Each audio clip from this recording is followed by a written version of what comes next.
come to my attention that there's a lot of sensationalist YouTubers out there, and I would like to ask you to leave Rosario Dawson alone.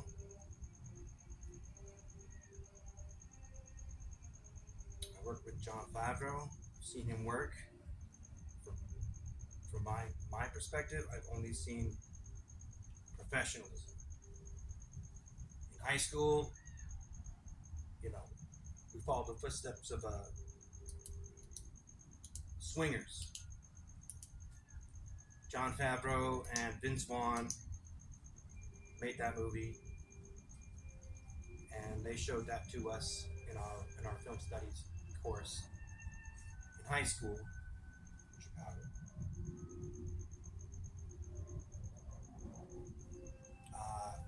I know there's a lot of criticism about the new Star Wars content, but if you look at it frame by frame, there's a book called Every Frame of Rembrandt about cinematography. They're bringing you visuals that you've never seen before in the Star Wars universe, and you're holding everybody guilty for not being George Lucas. Nobody else can be George Lucas. Of course, no other writer could be possibly as talented, or filmmaker could be possibly as talented. And a Star Wars fan is going to be a Star Wars fan forever, no matter what. There's a lot of finger pointing, and we'll just get through all that. So I just wanted to say that. Also, people are saying on YouTube, what underwater battle? There's an entire animation called Clone Wars. They clearly show there's people, Jedi's underwater having lightsaber battles. So there's people out there just commenting on the new content by Star Wars, and they don't know what they're talking about. So again, leave Rosario Dawson and John Favreau alone.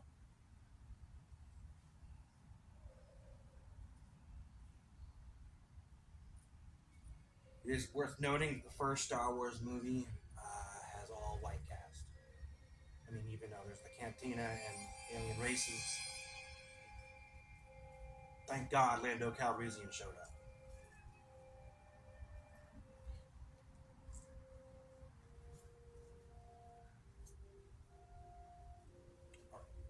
Slightly longer video. Just do some twirling here. If you do have a lightsaber, there is no actual cutting edge. Every edge is a cutting edge. But if you want more power in your cut, it's better if you're striking through like that, as if it was a blade rather than just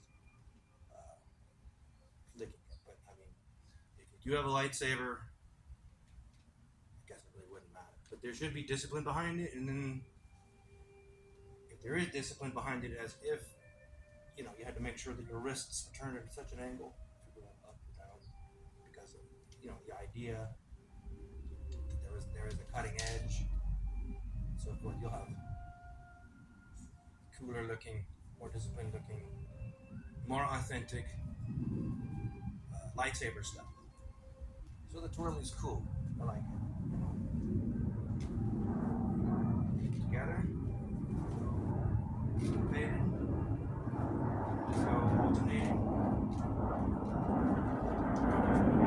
So that movement is a little bit more difficult with edge.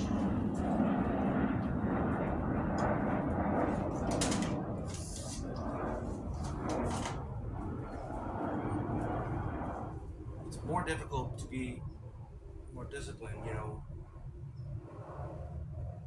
want to cut corners.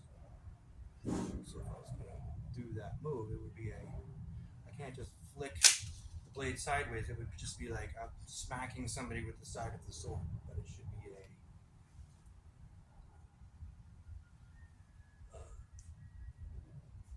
through.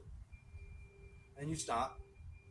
Japanese disciplines like that, as opposed to Chinese wushu, is more flow, which is great. I can't do that. Whatever Rosario Dawson was doing there, with a twirling in opposite directions, that's cool shit. I can't do that. Those fire twirlers. That's cool stuff. So they brought a whole thing where, but if you're gonna do a combination, you want to make sure those are cutting strikes each one.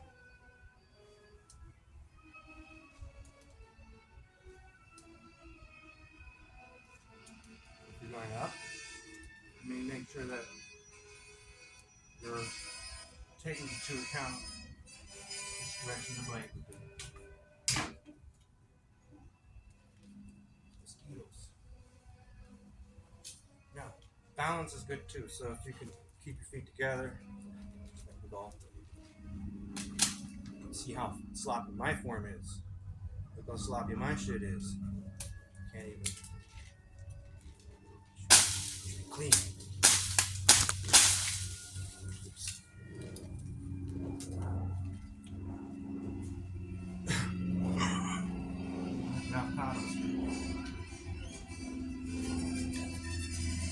Please forgive the background music. I claim no copyright to this. It's John Williams. It's a song they play with Yoda lifts the X-Wing out of the swamp. Sit. You're a star. Yes.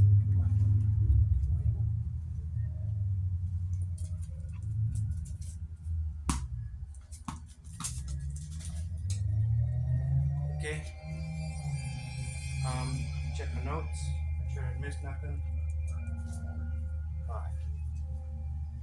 Okinawa. West and east.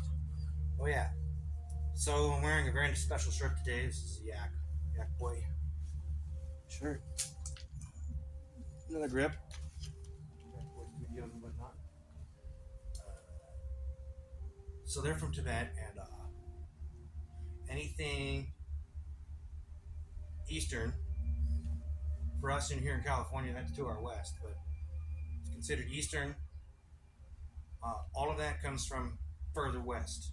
So Japan perfected everything, but they got all the information from further west about all this stuff.